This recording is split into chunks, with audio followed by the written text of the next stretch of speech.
A former Fort Worth, Texas police officer who fatally shot a woman in her home has been charged with murder. Aaron Dean shot and killed Atatiana Jefferson through a window with little warning while conducting what was supposed to be a simple welfare check. Dean was arrested Monday and immediately posted a $200,000 bond.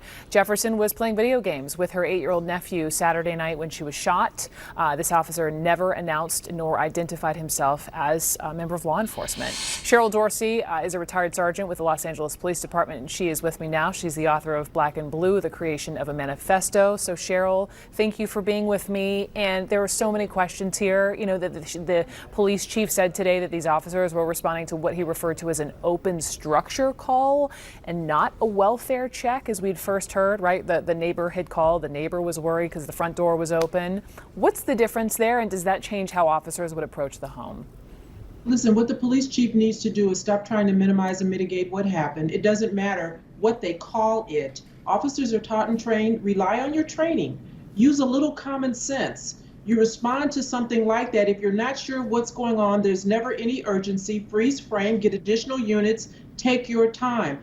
Bottom line, officer violated policy, violated protocol with regards to use of force. There was no imminent threat of death to him or anyone else, and he should not have discharged his firearm. The family says they are encouraged by what they've heard from this police chief, but still say that they're just words. The chief said he wants to bring in a third party to review the department's policies and practices. What's your take on the department's reaction so far?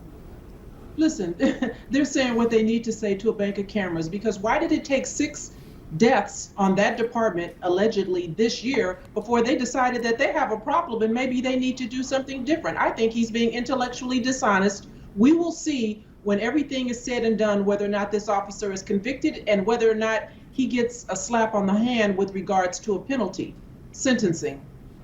Sergeant Cheryl Dorsey, thank you very much. I appreciate having you on. We will continue to follow that story.